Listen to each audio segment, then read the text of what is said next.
and it's never about the deal. The deal's important, but it's more about the sponsor. And so I think it's all about picking the right jockey. And so I would say that if you're a passive investor, it's really about making the right investment decision. Welcome to the Wealth Strategy Secrets of the Ultra Wealthy podcast, where we help entrepreneurs like you exponentially build wealth through passive income to live a life of freedom and prosperity. Are you tired of paying too much in taxes, gambling your future on the stock market, and want to learn about hidden strategies for making your money work for you? And now your host, Dave Wolcott, serial entrepreneur and author of the best-selling book, The Holistic Wealth Strategy. Hey everyone, welcome to another episode of Wealth Strategy Secrets. Today we're joined by Kevin Bupp. Kevin is a real estate and marketing professional with extensive experience in business development and has a sincere passion for helping investors achieve above average and safe returns. Kevin's core areas of expertise include mobile home park and multifamily properties, as well as parking garages, also comprehensive investment analysis and due diligence, identifying above average investment opportunities, large rehab projects, and property management. Kevin, welcome to the show. Dave, I'm excited to be here. Thanks for having me. Yeah, you bet. It's cool. We just realized we were right around the corner from each other in Southwest Florida. And really, I've been enjoying my sunshine and lifestyle upgrade since I got here. I wish I got the memo when you did, though. It's a beautiful place to be, that's for sure. I'm grateful every morning I wake up to be here. Yeah. Yeah. Awesome. And it makes such a difference, right? In terms of your outlook. And I always tell people, it's kind of like, it's interesting how people talk about things, so much of all this is around mindset, right? And sometimes people talk about, getting older, right? And, I believe that ageism is a mindset, if you feel old, you talk like you're getting older, then you are older, it's just kind of an excuse. And it's really the same with the weather, right? If you surround yourself in an environment that's upgraded, right, and it makes you more productive, it expands your mindset, it expands your thinking, how much more productivity, you can actually gain from it, right? Absolutely. It's funny because before I moved down here, and I think it's the general sentiment, if you live in an area that you're not too keen on maybe the weather patterns, maybe you love the summer, maybe you love the fall, but you kind of hate that dreaded 4 or 5 months of winter where the sun might not peek out all that often and days are short. During that period of time, you might take a vacation down to where we live and you're here for a week, you get the sunshine, but then you kind of dread that last day, you get the anxiety about going back and not too happy about leaving the sunshine. And so I think there's a better way. The better way is to, literally live where you vacation. And so my wife and I always joke that when we do quite a bit of traveling, when we find ourselves going to, whether it be Caribbean islands or just other exotic places, what we always find is that we're equally as excited to come back home. We're like, gosh, we're traveling to these places to see beaches and, clear water, white sand and tropics, but that's our backyard. That's what we have every day. And so it's really hard to beat it. It really is. And it just really creates a phenomenal positive attitude each and every day that, you got the sun shines 300 plus days out of the year here. And the weather's pretty amazing with it. Yeah. Awesome. So I know you're from Pennsylvania up north. We have a large contingent of our investors from the East Coast as well. But for folks who aren't familiar with your background and everything, can you tell us a little bit about, your experience and how you really got into this alternative space of investing in real estate? Yeah, sure thing. And so I always joke and say that real estate found me and I didn't find it. But long story short, I was introduced to real estate investments, started in the residential single family space when I was 19 years old. And it was just literally by accident. But I was tending bar in the evenings and going to school, local community college, not really having a true direction of what I wanted to do when I grew up. But I was lucky enough to meet a local gentleman who became my mentor. He was, about 25 years older than I, and I just lived a very different lifestyle than what I knew growing up. I grew up in a great middle-class family, took a vacation a year, and both my parents worked, full-time jobs and, split the shifts so that we didn't have to get a babysitter, to watch us, myself and my brother. And So I met David, who then became my mentor, but he was a local real estate investor, and he just lived, again, very different lifestyle than what I knew. He was an entrepreneur and had been for many, many years. And I got to be friends with David. He invited me to a conference down in Philadelphia, and I attended with him. And again, not knowing anything about real estate, never reading a book about it, but just knowing that there could be an opportunity here. This is something I was looking for, something I didn't know what, but I was looking for something to really pour my energy into. And I went to that conference and ultimately came back from it and offered my whatever services or value that I could to David. He was a solopreneur. He was a small business owner. He owned a number of single family and small multifamily rentals in and around central Pennsylvania, where I grew up. I wanted to figure out a way to get around him more, but not just in a not just after hours when we might get together and kind of chit chat, but like, I want to learn his business. I want to learn what he does and ultimately what his day-to-day looks like. And so I ended up he accepted my offer. I offered to work for free in between tending bar in the evenings and going to school during the day. And I would basically be either at his home office or I'd be out in the field delivering, leases for him, picking up leases, just anything he needed. Simply put, if he needed me to run to the grocery store for him, I would run to the grocery store. But I did that for about 14 months. And I did that to, just really engulf myself in the information that had taken him 20, 25 years to obtain. And I just knew it was an opportunity. I was excited about it. It got me fired up each and every day. I got to be involved in many different aspects of his business and see how the inner workings, what the inner workings look like. And ultimately 14 months later, so I was 20 at that point, I bought my first single family investment property. And that was really the start of it. I used $7,000 I had saved up tending bar and used some private money that was from a relationship that David introduced me to. And that was the first deal. And that was the first of many. And so I don't like reinventing wheels. I don't like, trying to, forge my own path when there's been many others that have going down, similar paths that are, that ultimately are a successful model. And I was like, what David does, it makes sense. It works. I'm just going to literally emulate what he's taught me. And that's what I did. I started buying single family homes and rougher parts of town. Really quickly realized that just wasn't the tenant base I wanted to necessarily deal with. And one other thing I realized in that beginning stage of that journey was that, well, David was much further ahead of me, right? He had been doing this for over 20 years. And so he typically would buy and hold. Like that was his objective. He, what is now known as the Burr strategy, right? That didn't really have its own acronym back then, but that's what he did. He bought and he held, and he would basically do some, mostly minor rehabs, never full blown $40,000, $50,000 rehabs, but minor rehabs, turn them into rentals, initially buy them at discount, improve the value, and then pull capital back out of it and do it again, rinse and repeat. I realized very quickly that, I used all my money I had, and that it was going to take me quite some time to save up more money to buy that next property from the measly couple $100 of cash flow I was getting from that rental. And so my model shifted in the beginning fairly quickly. And what I started doing is I got really good at finding deals, and that became kind of my forte, was finding the opportunities. And I created a, wholesale 2 or 3 homes, keep one. Wholesale 2 or 3, keep one. And I did that long enough until I developed enough private lender relationships, started developing my own war chest of capital to where I could actually start keeping more and only wholesaling the ones that I didn't necessarily want for XYZ reasons. And that was the beginning of it. It morphed into, building a fairly large single family portfolio in my, early to mid 20s of, 120 plus properties, and started buying multifamily during that period of time as well, so smaller multifamilies. And then before the crash of 08,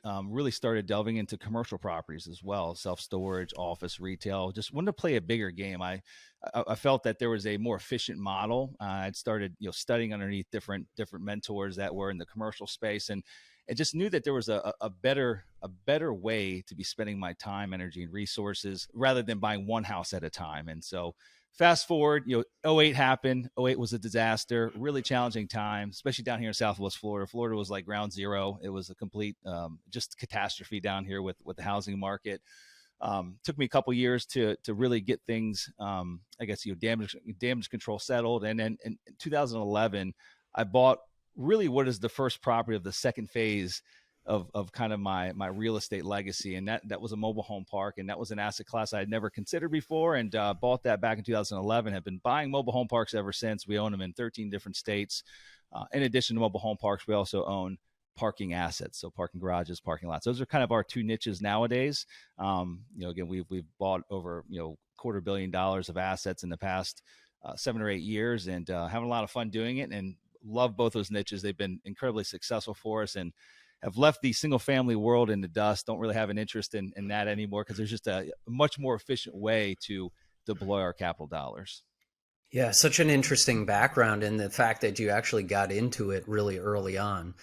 So many people, it takes many, many years in life to have some kind of light bulb moment, right? They read a great book, or they met a friend that says, hey, you got to start investing in real estate. And I think sadly, most people think the only option is to invest in their 401k, max those out, right? And then you get kind of handcuffed, right, from that kind of position. So it was interesting that you started early on, and really kind of developed that. And I also find it, it's fascinating too. Many people always start in that space of, single family, fix and flips, wholesales, BRRRR, all of that, and then move up into the commercial space. And starting to get into some of these bigger assets, you get more leverage, you get more quality team players, right? And you can get into better deals. So a lot of passive investors don't even realize that, right? That they have the opportunity to invest in some of these assets right out of the gate. Yeah, I think one of the lessons I learned, and it was theory until I actually put it to use. When I really started delving into the commercial side of things, one of the initial mentors I had, and I'd read as many books as I could. Back then, there wasn't necessarily as much information as there is today. Podcasts didn't really exist, and there was a few folks teaching the commercial investment world. Most of what you could find was like fixing, flipping houses, and wholesaling houses. But even then, one of the things that was intriguing to me, and again, it was all theory until I actually put it to use and bought my first commercial property, was that obtaining debt was typically much easier with a cash flowing commercial property than it is with getting a single family property. And again, the world's changed. The world's a little different. I know there's a lot more investment leaning banks that will lend on single family, individual homes, portfolios, things like that. That didn't really exist back then. It was kind of, build a relationship with your local bank or a hard money lender, or a private lender, one of those three. And the banks was kind of the last option. It was like banging your head against the wall to try to get a loan on an investment property, especially if you owned more than a few. They really just wanted to solely rely on your W-2 income, which I didn't have, right? I was an entrepreneur. And so like they're looking at your tax returns to determine whether or not you can, qualify for this loan. And then you look at hard money and private lender rates. The rates are not all that attractive. The terms aren't all that attractive. And so anyway, I learned very quickly that obtaining a commercial loan was much easier. That came true. And then really just the deals, not necessarily that they're not more complex. They definitely can be more complex in nature, but most of the time when you're talking about just let's talk about a multifamily, comparing a 24 unit multifamily property to a single family home, there's really not that many differences other than just simply a larger deal size. You're going to do a lot of the same due diligence, just a little bit more of it. You're going to go through the same exact motions of buying that 24 unit that you will with that single family. Again, it's just a little bit more work, but it's all the same, same steps along the way to get there. And the debt terms typically are more attractive than what you might have received from a private lender or hard money lender on a single family home. So it really shifted my mindset. And I realized very quickly that my time spent, it didn't take me much longer to buy a 24 unit property than it did to buy a single family property. And that was the most attractive factor to me of everything, was how do I be as efficient as possible with my time, energy, resources. When I initially built that single family portfolio in my early mid 20s, I wasn't married. I didn't have kids. Again, went through a very challenging time in 2008 and realized that when it was time to rebuild, my life, number one, my life was very different. Number two, I wanted more free time. I enjoy the hustle, but I also enjoy the actual life-work balance. I enjoy actually enjoying my time, enjoying my money, doing the things. And again, we talk about living here in Florida and going boating and spending time at the beach and enjoying time with family. there needs to be an even keel there. And I found that it was much easier to obtain that with larger commercial properties, whatever they might be, whether it be multifamily, retail, office, what have you, than it is with building a substantial size single family portfolio. What would you say was the biggest learning lesson you had from the '08 downturn? Yeah, that's a great question. The world's a little different than what it is. Even Florida, Florida's economy is a very different landscape now than what it was back then. But I would tell you some of the big things that really hurt us back then. And our leverage point was fairly low across that portfolio, but we had a lot of inefficiencies. Number one, we had been hit by 2 major hurricanes here in Florida, Charlie and Ivan, and so the insurance rates were absolutely insanity. And so what I realized very quickly after those couple hurricanes, our cash flow, what was still fairly minimal, like we weren't killing it gangbusters on the, monthly cash flow, that started getting squeezed pretty significantly. On top of that, there was just a lot of inefficiencies that existed with the property management side of that business, with, leasing, repairs and maintenance. Our properties, our portfolio was spread out across about 5 counties, 122 single families at the peak of it. And this is, again, today's landscape's a little different. There's a lot of technology. There's a lot of more advanced property management methodologies that exist today that didn't exist back then. But it just, our cost of management of these assets and turning these assets was incredibly expensive. And I just learned that it's very difficult when you've got those inefficiencies with the spread out single family portfolio that if you got one turn in a 12 or 18 month span, there's a really good chance it's probably going to wipe out your cash flow. Any cash flow that you might have been putting in your pocket, if you've got to go in and redo paint, redo carpet, have 2 months of downtime. And that didn't make sense to me. It didn't make sense that, that one property, literally, it turned into a dud if I had any turns in 12, 18 or 24 months. Whereas in a multifamily property, you've got one turn in that building. You're still going to have positive cash flow if you're doing it right. So that was a big part of it. But, I think the other aspect of it was we've been able to achieve a lot better relationships with lenders, tight relationships with lenders in the commercial side of things. It's almost like more of a team sport on a lot of deals that we do with the lenders that we work with than what I felt when we were building the single family portfolio.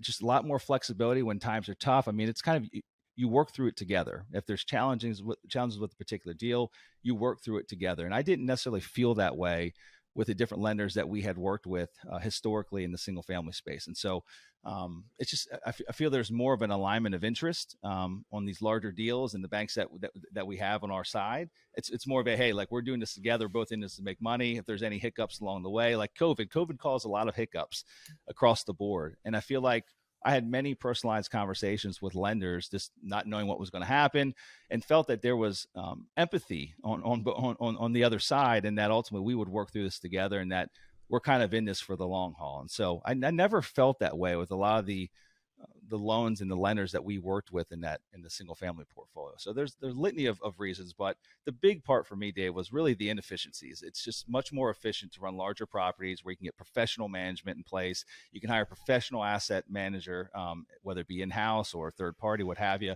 You've got a lot more ability to bring in professionals into the organization than what you do with a single family home portfolio. There was a big portfolio we have, but if you're just getting started, you've got 4 or 5 homes, 10 homes, 15 homes, it's very difficult to get yourself out of the business.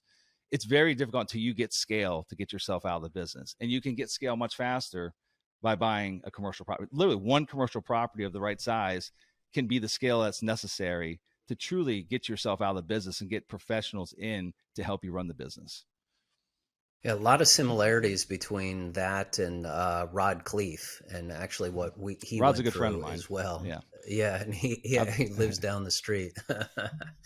So that's pretty interesting. So if you bring that forward into today's market, what are you seeing as the biggest challenge in today's market? Yeah, that I mean, like as we sit and record this today, I mean, I think the one that smacks us in the face is the volatility of the debt markets. The capital markets are all over the place. It's as far as I mean that if you've got good long term fixed rate debt in place, and your business model solid, then you're probably in a very good position. But I think the biggest risk right now, depending what type of investor you are, I mean, we're a value add investor. However, we run fund models, and so we've got some flexibility as far as what we put in that fund. And what I mean by that is, we've got certain target metrics that we look to achieve for our investors, but that allows us to blend a mix of value add properties along with maybe some more stabilized properties. And I think the biggest challenge today is buying value add properties in today's climate. It's very difficult to get things to pencil out, and no one's got the crystal ball, right? And the rates keep going up, up, up. No one knows when that's going to end, and no one knows what it's going to look like in 2 to 3 years when you maybe foresee your value add plan is going to be completed. What's the landscape going to look like then? What's going to be the terminal cap rate of that property? If your intent was to refinance, pull some cash out, and maybe put Fannie or Freddie debt on it, no one knows what that's going to look like at that point in time. It makes it very difficult to make intelligent business decisions. So I think that is plaguing everybody that's in our space. There's still people buying. We're buying. We've got a number of deals under contract. But I can tell you that it's literally a day by day. I just had a term sheet change this morning on me, and it literally changed by 64 basis points, which is a fairly significant swing on a $20 million transaction. And so that could potentially kill that deal. And we've been working on it now for over a month. So it's a tough time to buy. But with that being said, I will say that now's the time to really sharpen your pencil and to hone your skills. If you're a syndicator, or if you're just a small time investor that's looking to buy maybe some opportunity, if you're out there raising capital, either on small scale or big scale, now's the time to really sharpen your skills and just get your business tight, get your house in order. And I'm not going to say there's going to be a flood of opportunities, but when times get tough, that pushes a lot of people out of the marketplace. Capital was very easy to come by for the past 7 years. I mean, it was, you and I saw everyone and their brother could just literally go make a post on Facebook and probably raise $1 million. That is changing very, very quickly. And I think folks being able to raise capital for opportunities when they do come up is going to be a big challenge. And so get really good, get your business house in order, and be able to actually take advantage of some opportunities that might come your way. Again, I don't. It's really hard to say whether or not it's going to be just we're going to get flooded with a bunch of foreclosures and distressed debt deals. I think in the office space, yes. Just multifamily, not sure, and other commercial asset classes, just not sure yet. But we do know that there's a lot of debt coming due over the next couple of years. And it's already putting stress cracks in the markets, and time will tell how that all plays out. Kevin, you also talked about one of your unique abilities is really trying to identify unique opportunities with above average returns. Do you have any, intellectual property or secret sauce or strategy, if you will, to, how you identify those opportunities? Yeah, no, that's a great question. Mobile home parks, for example, when we came across that asset class, it was one that it was under the radar. It really wasn't popular at all by the majority. Institutional capital wasn't there yet. Very different landscape today. But what I found is that there was significant barriers to entry to not only get into the space, but even bring new product to the market. And so I saw that as an opportunity. Number one, banks didn't really understand the asset class. It was very challenging to get financing. Again, landscape's changed quite a bit. A lot of lenders, Fannie, Freddie, a number of CMBS lenders are in the space. Tons of local regional banks understand the asset class now, but that wasn't the case a decade ago. And so I saw that as an opportunity. That was one barrier to entry. The other barrier to entry is that municipalities really didn't like mobile home parks. And so it was very difficult for any new supply to ever come into a marketplace. In fact, at that point in time, and I think it's still true today, it basically had a year by year had a diminishing supply. And so there was more mobile home parks getting shut down or redeveloped than there were new inventory coming onto the marketplace. So again, another major barrier to entry, to where if I buy a mobile home park in a great market, I don't necessarily have to worry about that market becoming saturated with that particular type of asset. That was huge to me. And so parking became similar. We're always keeping our eyes open for other opportunities that might have similar barriers to entry, that might be more of a contrarian investment where the herd isn't necessarily heading that way yet, which means less competition as well. Again, that existed with mobile home parks 10 years ago. Lots of competition out there today. Just very different landscape. But parking came across my radar about 5 years ago. I do a show just like you. I do a podcast, and I interview a lot of really interesting folks. And I'm always looking for those unique niches, maybe that I don't know anything about. And I bring folks on the show and just try to dive into and explore it. And one of those individuals I brought on was a parking lot broker and investor out of Texas. And I knew nothing about that space, but very quickly within that 1 hour, with that 1 hour show that we had, it piqued my interest enough to where I dove a little deeper, and I realized there was a lot of similarities of parking, fragmented ownership base, lots of mom and pop owners, massive barrier to entry that municipalities and CBDs, they don't want new parking lots being built. They don't want that at all. In fact, a lot of cities across the country have completely removed parking minimum requirements from new developments. They don't want it. They're ugly, they're unsightly, whether it be a garage or a surface lot. And so there's a moratorium in most cities a lot of cities across the country that don't allow new parking to be built. And so just, again, a lot of similarities that create many different levels of barriers to entry that we saw as an opportunity. And so it took us a couple of years of research and taking deep dives into that space before we finally pulled the trigger and bought an asset. And, fast forward today, we've got about $50 million of parking in our portfolio, another about $25 million under contract. And again, we find the space to have a lot less competition than that of pretty much any other asset class. And we find that there's an opportunity to get in and consolidate the space, given the fragmented nature of ownership. 90% of the parking assets across the country, with the exception of municipalities, are owned by mom and pops that own maybe one, potentially two, a lot or a garage. And so very, very fractional ownership, which again offers a lot of opportunity for a more professional group or institutional group to come in and start consolidating that space. Great. Can you walk us through like an example of the business model and how that works in parking? Because I'm sure many of the listeners aren't familiar with this asset class. Sure. Yeah. And it's got a lot of similarities to that of just, think of like a value add multifamily property. Some of the things that you're looking for are management inefficiencies, maybe, deferred maintenance that, or some hasn't been updated or renovated for, a couple decades. And so you haven't been able to achieve full market rents on the property, or maybe the owner that's had it for the last 10, 15 years just literally hasn't raised rents, or if they have, they've done it once every 5 years. And they haven't kept up with market. So there's a big delta from where they're currently at to where the market is. A lot of those same opportunities exist in the parking sector, especially when you start talking about mom and pops that have owned these for a long time. Lots of assets we see, they're owned free and clear. And so, probably doesn't change their lifestyle too much if they raise the parking from $5 an hour to $7 an hour. But that opportunity exists in a big way in the parking space. So I'll give you an example of a garage that we purchased recently. It's in our neck of the woods. It's in Clearwater Beach, right in our backyard. And this was it's a large parking deck. There's 700 spaces. It's 7 stories. And it was built only 7 years ago by a local developer. The local developer owned a couple floors, and then the city of Clearwater partnered with them, and they owned the other piece of the real estate. So they basically had it split, between the two different ownership parties. Well, municipalities really like to keep parking inexpensive for all the residents, for the businesses, and they kept it so cheap that it was literally half of what the remainder of Clearwater Beach charged, whether it be for just normal hourly rates or special events, what have you.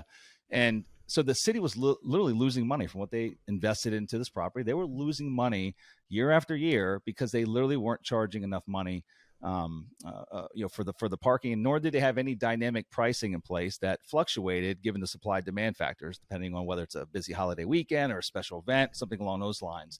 For example, the beach there in Clearwater goes from, when they owned that lot, they were charging $2 an hour. But if you look at it on any busy holiday weekend, most of the time you're going to find parking lots or service lots or garages that are charging $30, $35 flat fee. And they might turn those spaces, 2 or 3 times in one given day. So we simply went in and we raised the rates to market, which is $6 an hour for normal hourly parking. So when we bought the garage, it actually was at $3 an hour. They did raise it $1. So we basically doubled the parking rate from $3 to $6 an hour, which brought it in alignment with every other lot and street parking in the area. And then during the busy season, or whether it be busy weekends, holiday weekends, spring break, there's a number of different events that happen down there that basically where that parking garage fills to the brim. We institute a dynamic pricing model that basically either charges a flat rate or increases the hourly charge, but we adjust it according to supply demand. And that's allowed us to basically double that revenue. We literally stepped in there and nearly doubled that revenue within a period of 3 months. Other than that, it was a stabilized asset. It was only 7 years old. It was run inefficiently, which is very, very common with municipalities. The developer that owned the other half of it, they were happy to get out. They had a really low basis in it because they're the ones that built it. The city needed the money for a different project that they're doing down in the waterfront area of downtown Clearwater. And so both parties were happy to get out. We were happy to get in because we saw the existing economics that were in place, and we knew that we could do just a number of items, again, just like we do in the multifamily space, to improve the value by increasing the overall top line revenues. So that was a fairly straightforward business model. Again, lots of similarities to that of when we go look at any type of value add property. How can we go in and fix the current management, increase the top line revenues, reduce expenses, and drive our profits? And that's exactly what we did. Yeah, it makes perfect sense. And then how about on the back end? Do you guys look to maybe bundle up these properties and sell to a larger buyer like a PE fund or something like that? Or is there some kind of exit in the business plan? That's a great question. We always like to think of ourselves as long-term holders of assets. Typically we always underwrite with like a 7 to 10 year horizon or potentially thereafter that. But with that being said, there are assets that you get into that, for XYZ reasons, you might intend to hold it for long term, but 3 years in, you might find yourself looking to dispose of that asset. Maybe it's a market that you wanted to expand in, but just couldn't get traction. Every asset's got its own skeletons. Maybe you've realized that, hey, this isn't a good fit for our model for XYZ reasons. And so let's just move on from it and dispose of it. And so that's typically what we do. We like to identify, once we've got an opportunity to run properties for a period of time, identify the, not necessarily winners or losers, but the ones, this property is 7 years old, how it's running right now. My guess is that it's going to be one that we try to keep for the long term. Again, it's fairly new property, new infrastructure. There's a moratorium on any additional parking being built on Clearwater Beach. All the surface lots, literally there's like 6 cranes in the air right now down there. So surface lots are actually being developed right now, which means that the existing parking supply is going away. It's literally, they're losing like 500 spaces right now as we talk. That tells me that it's just going to be continued increased demand. And so that one, more than likely, as we talk today, will probably one that we hold for the long term. Whereas other assets in our fund, we might exit out of to, look to return investor capital and then pick 1 or 2 or 3 assets in our current fund that we'll hold for the very long term. Get all of our capital back to our investors, put some long-term debt in place in each of those assets we intend to hold for the long term, and then hopefully right off into the sunset, whether that be 10 years, 15 years, 20 years, what have you. But I know that you can't build more parking Clearwater Beach. The same thing kind of goes with mobile home parks. When we have assets that we absolutely love, I know that there is a very slim chance that another mobile home park will ever be built anywhere in the local vicinity. And so if I like this asset and it's performing well and it's providing great returns for our investors, if I sell that, it's going to be incredibly difficult for us to replace that asset with one of equal quality or equal returns. And so that's kind of how we look at both those spaces. Again, no new parks are really being built. Not much new parking is being built across the country. And so when we got a great asset, we know that it's just going to be increasingly more difficult to ever think about replacing that with a similar quality asset in the future. So we like to hold long term. And from a tax perspective, are you still able to leverage bonus depreciation on parking lots, or how does that work? We do. Well, with parking garages, it's not as attractive as what it might be with like a mobile home parks are incredibly tax efficient. We do cost seg studies. We'll get anywhere from 70 to 80%, give or take, of the purchase price paid. Be able to take that in year one. I know that it just went down to I guess 80%. It's starting to kind of trail away now, but Sunset, Parking garages aren't as tax efficient. We just did a cost seg study on one. I think we ended up, roughly 35 cents for every dollar. So much less than that of what it would be with a mobile home park, but you still get a tax benefit from it. It just might not be as significant of that of a mobile home park. Same goes with a surface parking lot. There's still infrastructure there. There's asphalt, there's curbs, there's lighting, things of that nature that can all be accelerated. But surface parking lots were probably somewhere in like the 50 to 55 cents per every dollar as far as the tax benefit and depreciation. Sure. Yeah. Kevin, if you had just one piece of advice that you could share with the audience in terms of how could they accelerate their own wealth trajectories, what would it be? Yeah, that's a great question. Everyone's always, everyone's in a different camp that's listening here. They're in different stages of their journey, but I would say that, and it depends. I don't, as far as your listener base, are most of them passive investors, or are they active? What camp are they coming from, Dave? Mostly passive. Yeah. It's been very difficult to sort through a lot of the noise. I think over the 5 years, lots of opportunities smacking people in the face, lots of pretty marketing, OMs, and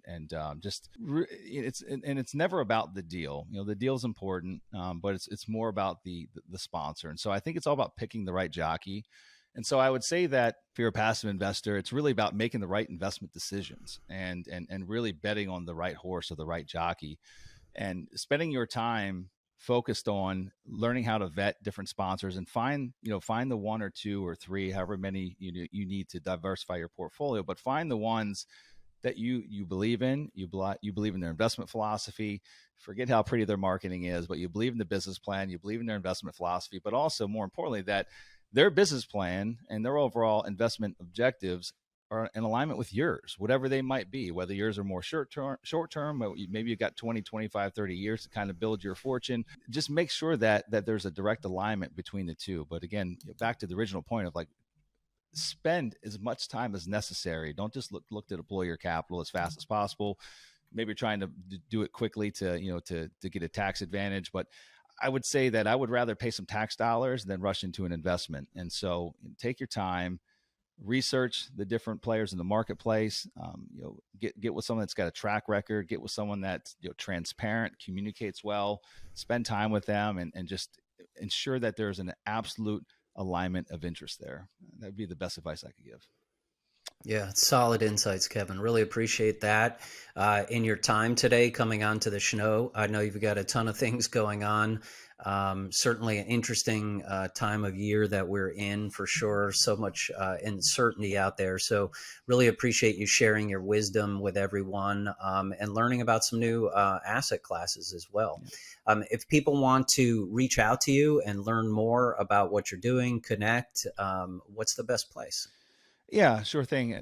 The best place to learn what we're doing, connect with me, learn more about the company, is to go to investwithsunrise.com. Again, that's investwithsunrise.com. There you can learn about the different offerings that we have, a little bit more about our spaces that we're in, which are mobile home parks and parking lots, and then go to the contact us page as well. And that message will find its way to me if you'd like to reach out to me. Awesome. Really appreciate it, Kevin. Dave, thanks for having me. It's been a lot of fun being here. Thanks.